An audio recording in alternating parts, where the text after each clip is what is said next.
Hello ಕನ್ನಡಿಗ ಶರಣು ಶರಣಾರ್ಥಿ. ಪ್ರೀತಿಯ ಸ್ನೇಹಿತರೆ, ಇವತ್ತಿನ ನಮ್ಮ ಜಾಬ್ ಸರ್ಚಿನಲ್ಲಿ ಏನಪ್ಪ ಅಂತ ಹೇಳಿದ್ರೆ, ಪಂಜಾಬ್ ನ್ಯಾಷನಲ್ ಬ್ಯಾಂಕಿನಲ್ಲಿ ಹುದ್ದೆಗಳ ಅರ್ಜಿಗಳನ್ನು ಆಹ್ವಾನಿಸಲಾಗಿದೆ. ಹಾಗಾದರೆ ಯಾವೆಲ್ಲ ಹುದ್ದೆಗಳಪ್ಪ ಅಂದರೆ, LBO ರಿಕ್ವೈರ್ಮೆಂಟ್ 2025 ಅಂತ ಹೇಳಿದ್ರೆ ಪಂಜಾಬ್ ನ್ಯಾಷನಲ್ ಬ್ಯಾಂಕ್ ಇದರಲ್ಲಿ ಅಗತ್ಯವಿರುವ ಲೋಕಲ್ ಬ್ಯಾಂಕ್ ಆಫೀಸರ್ ಹುದ್ದೆಗಳ ಭರ್ತಿಗೆ ಅರ್ಹ ಹಾಗೂ ಆಸಕ್ತ ಅಭ್ಯರ್ಥಿಗಳಿಂದ ಅರ್ಜಿಗಳನ್ನು ಆಹ್ವಾನಿಸಲಾಗಿದೆ. ಹುದ್ದೆಗಳ ಭರ್ತಿಗೆ ಸಂಬಂಧಿಸಿದಂತೆ ವೇತನ, ಕರ್ತವ್ಯ ಸ್ಥಳ, ಶೈಕ್ಷಣಿಕ ಅರ್ಹತೆ, ಅರ್ಜಿ ಸಲ್ಲಿಕೆ ದಿನಾಂಕ, ಹುದ್ದೆಗಳ ಬಗ್ಗೆ ಮಾಹಿತಿ, ಯಾವೆಲ್ಲ ಕ್ವಾಲಿಫಿಕೇಶನ್ ಆಗಿರ್ತಕ್ಕಂಥ ಅಭ್ಯರ್ಥಿಗಳು ಯಾವ ಹುದ್ದೆಗೆ ಅರ್ಜಿಗಳನ್ನು ಸಲ್ಲಿಸಬಹುದಾಗಿದೆ, ವಯೋಮಿತಿ, ಓವರಾಲ್ ಆಗಿ ಒಂದು ನೋಟಿಫಿಕೇಶನ್ ಬಗ್ಗೆ ಫುಲ್ ಮಾಹಿತಿ ನಾನು ನಿಮಗೆ ಇಲ್ಲಿ ಈ ವಿಡಿಯೋದಲ್ಲಿ ತಿಳಿಸ್ಕೊಡ್ತೇನೆ. ನೀವು ನಮ್ಮ ಯೂಟ್ಯೂಬ್ ಚಾನಲ್ಗೆ ಮೊದಲ ಬಾರಿ ಭೇಟಿ ನೀಡಿದರೆ ಸಬ್ಸ್ಕ್ರೈಬ್ ಜೊತೆಗೆ ಬೆಲ್ ಐಕನ್ ಕ್ಲಿಕ್ ಮಾಡೋದನ್ನು ಮರೆಯಬೇಡಿ. ಹುದ್ದೆಗಳ ಬಗ್ಗೆ ನಾವಿಲ್ಲಿ ಮಾಹಿತಿ ನೋಡೋದಾದರೆ, ಲೋಕಲ್ ಬ್ಯಾಂಕ್ ಆಫೀಸರ್ ಇರ್ತಕ್ಕಂಥ ಹುದ್ದೆಗಳ ಅರ್ಜಿಗಳನ್ನು ಆಹ್ವಾನಿಸಲಾಗಿದೆ. ಹಾಗಾದರೆ ಕರ್ತವ್ಯ ಸ್ಥಳ ಇಲ್ಲಿ ನೋಡೋದಾದರೆ, ಹುದ್ದೆಗೆ ಆಯ್ಕೆಯಾದ ಅಭ್ಯರ್ಥಿಗಳು ಭಾರತದೆಲ್ಲೆಡೆ ಕೆಲಸವನ್ನು ನಿರ್ವಹಿಸಬೇಕು. ಯಾಕಪ್ಪ ಅಂದರೆ ಇದು ಬ್ಯಾಂಕಿಂಗ್ ಒಂದು ಹುದ್ದೆಗಳಾಗಿರೋದ್ರಿಂದ ಭಾರತಾದ್ಯಂತ ಏನು ಹುದ್ದೆಗೆ ಸಂಬಂಧಪಟ್ಟ ಅಭ್ಯರ್ಥಿಗಳು ಅಂದರೆ ಯಾವ ಒಂದು ಡಿಸ್ಟಿಕಲ್ಲಿ ಅಂದರೆ ಯಾವ ಒಂದು ಸ್ಟೇಟಲ್ಲಿ ನಿಮಗೆ ಇಲ್ಲಿ ಜಾಬ್ ಲೊಕೇಶನ್ ಕೊಡ್ತಾರೆ ಅಲ್ಲಿ ಕೆಲಸವನ್ನು ನಿರ್ವಹಿಸಬೇಕಾಗತ್ತೆ.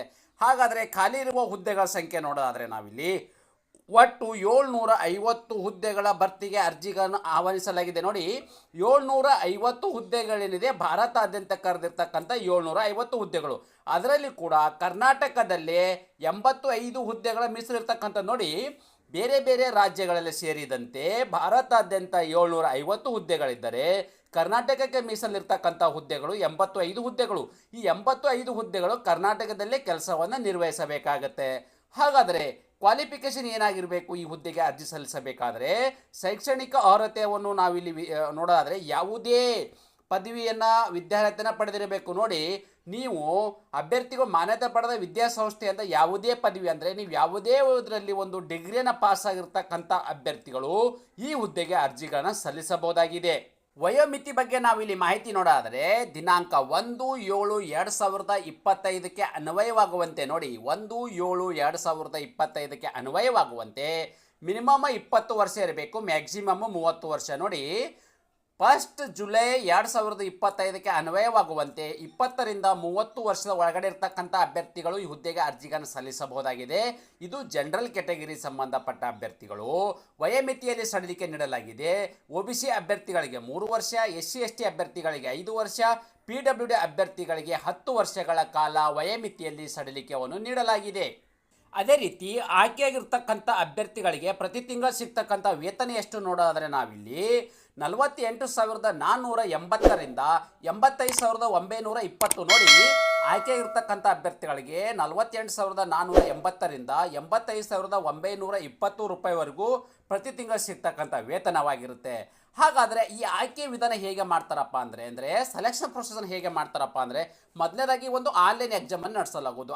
ಆನ್ಲೈನ್ ಎಕ್ಸಾಮ್ ಆದ ನಂತರ ಒಂದು ಸ್ಕ್ರೀನಿಂಗ್ ನಡೆಸಲಾಗುವುದು. ಇದರಲ್ಲಿ ಭಾಷಾ ಪ್ರಾವೀಣ್ಯತೆ ಪರೀಕ್ಷೆ ಅಂದರೆ ಕರ್ನಾಟಕದ ಅಭ್ಯರ್ಥಿಗಳಾಗಿದ್ದರೆ ನೀವು ಇಲ್ಲಿ ಕರ್ನಾಟಕದ ಒಂದು ಲ್ಯಾಂಗ್ವೇಜ್ ಬಗ್ಗೆ ಅಲ್ಲಿ ಭಾಷಾ ಪ್ರಾವೀಣ್ಯತೆ ಒಂದು ಪರೀಕ್ಷೆ ನೀಡಲಾಗುವುದು. ಇದಾದ ನಂತರ ಸಂದರ್ಶನ ಮಾಡಿ ಮೆರಿಟ್ ಆಧಾರದ ಮೇಲೆ ಅಭ್ಯರ್ಥಿಗಳ ನೇಮಕಾತಿ ಮಾಡಲಾಗುವುದು. ಹಾಗಾದರೆ ಆನ್ಲೈನ್ ಪರೀಕ್ಷಾ ಕೇಂದ್ರಗಳು ಎಲ್ಲೆಲ್ಲಿದ್ದಾವೆ ಕರ್ನಾಟಕದಲ್ಲಿ ಅಂತ ನೋಡೋದಾದ್ರೆ ನಾವಿಲ್ಲಿ ಬೆಂಗಳೂರು, ಹುಬ್ಬಳ್ಳಿ, ಧಾರವಾಡ, ಮೈಸೂರು, ಶಿವಮೊಗ್ಗ. ನೋಡಿ, ಬೆಂಗಳೂರು ಸೇರಿದಂತೆ ಹುಬ್ಬಳ್ಳಿ, ಧಾರವಾಡ, ಮೈಸೂರು ಜಿಲ್ಲೆಗಳಲ್ಲಿ ಒಂದು ಪರೀಕ್ಷಾ ಕೇಂದ್ರಗಳು ಇರ್ತಕ್ಕಂಥದ್ದು ಕರ್ನಾಟಕದಲ್ಲಿ. ಹಾಗಾದರೆ ಈ ಅರ್ಜಿಗಳನ್ನ ಹೇಗೆ ಸಲ್ಲಿಸಬೇಕಪ್ಪ ಅಂತ ಹೇಳಿದ್ರೆ, ಅಭ್ಯರ್ಥಿ ಹುದ್ದೆಗೆ ಆನ್ಲೈನ್ ಮೂಲಕವೇ ಅರ್ಜಿಗಳನ್ನ ಸಲ್ಲಿಸಬೇಕು. ಈ ಆನ್ಲೈನ್ ಮೂಲಕ ಅರ್ಜಿ ಸಲ್ಲಿಸಬೇಕಾದ್ರೆ ಅಫಿಷಿಯಲ್ ವೆಬ್ಸೈಟ್ ಇದೆ. ಆ ಒಂದು ವೆಬ್ಸೈಟು ನಾನು ಟೆಲಿಗ್ರಾಮು ಮತ್ತು ವಾಟ್ಸಪ್ಗೆ ಜಾಯ್ನ್ ಆಗಿ ಅಲ್ಲಿ ಲಿಂಕನ್ನು ಕೊಟ್ಟಿರುತ್ತೇನೆ. ಆ ಲಿಂಕ್ ಮೇಲೆ ಕ್ಲಿಕ್ ಮಾಡೋ ಮೂಲಕ ನೇರವಾಗಿ ತಮ್ಮ ಅರ್ಜಿಗಳನ್ನ ಸಲ್ಲಿಸಬಹುದಾಗಿದೆ. ಅದೇ ರೀತಿ ಈ ಅಪ್ಲಿಕೇಶನ್ ಹಾಕೋ ಬಯಸುವ ಅಭ್ಯರ್ಥಿಗಳ ಒಂದು ಅರ್ಜಿ ಶುಲ್ಕ ಬಗ್ಗೆ ನಾವಿಲ್ಲಿ ನೋಡೋದಾದರೆ, ಪರಿಶಿಷ್ಟ ಜಾತಿ, ಪರಿಶಿಷ್ಟ ಪಂಗಡ, PWD ಅಭ್ಯರ್ಥಿಗಳಂದರೆ SC/ST ಅಭ್ಯರ್ಥಿಗಳು, PWD ಅಭ್ಯರ್ಥಿಗಳಿಗೆ 59 ರೂಪಾಯಿ ಅರ್ಜಿ ಶುಲ್ಕವನ್ನು ನೀಡಲಾಗಿದೆ. ಉಳಿದೆಲ್ಲ ಅಭ್ಯರ್ಥಿಗಳು ಅಂದರೆ ಅದು OBC ಅಭ್ಯರ್ಥಿಗಳಾಗಿರ್ಬೋದು, ಜನರಲ್ ಕ್ಯಾಟಗರಿ ಸಂಬಂಧಪಟ್ಟ ಅಭ್ಯರ್ಥಿಗಳಿಗೆ 1,180 ರೂಪಾಯಿ ಅರ್ಜಿ ಶುಲ್ಕವನ್ನು ವಿಧಿಸಲಾಗಿದೆ.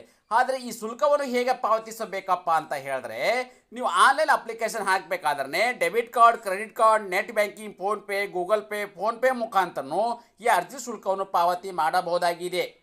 ಅರ್ಜಿ ಸಲ್ಲಿಸಲು ನಿಗದಿಪಡಿಸಿದ ದಿನಾಂಕದ ವಿವರ ನಾವಿಲ್ಲಿ ನೋಡೋದಾದರೆ, ಅರ್ಜಿ ಸಲ್ಲಿಸಲು ಪ್ರಾರಂಭ ದಿನಾಂಕ ನವೆಂಬರ್ 3, 2022 ಪ್ರಾರಂಭವಾಗಿದ್ದು ಅರ್ಜಿ ಸಲ್ಲಿಸಲು ಕೊನೆಯ ದಿನಾಂಕ ನವೆಂಬರ್ 23, 2025 ಇದು ಅರ್ಜಿ ಸಲ್ಲಿಸಲು ಕೊನೆಯ ದಿನಾಂಕ. ಅದೇ ರೀತಿ ತಾತ್ಕಾಲಿಕ ಆನ್ಲೈನ್ ಪರೀಕ್ಷಾ ದಿನಾಂಕ ಡಿಸೆಂಬರ್ 2025 ಅಂದರೆ ಮುಂದಿನ ತಿಂಗಳು ಡಿಸೆಂಬರ್ ನಡೆಯಲಿದೆ. ಇಲ್ಲಪ್ಪ ಅಂದರೆ ಜನವರಿ 2026ರಲ್ಲಿ ಅಂದರೆ ಡಿಸೆಂಬರ್ ಇಲ್ಲ ಅಂದರೆ ಜನವರಿಯಲ್ಲಿ ಆನ್ಲೈನ್ ಪರೀಕ್ಷೆ ನಡೀತಕ್ಕಂಥ ಒಂದು ಸಂಭವ ಇದೆ. ಆದ್ದರಿಂದ ಇದಕ್ಕೆ ಬೇಕಾಗಿರ್ತಕ್ಕಂಥ ತಯಾರಿಗಳನ್ನು ನೀವು ಮಾಡಿಕೊಳ್ಳಬಹುದಾಗಿದೆ. ಇದೇ ರೀತಿ ನಾವು ಕೊಟ್ಟಿರುವ ಉದ್ಯೋಗ ಮಾಹಿತಿ ನೀವು ಇಷ್ಟಪಡುತ್ತೀರಿ ಎಂದು ಭಾವಿಸುತ್ತೇನೆ.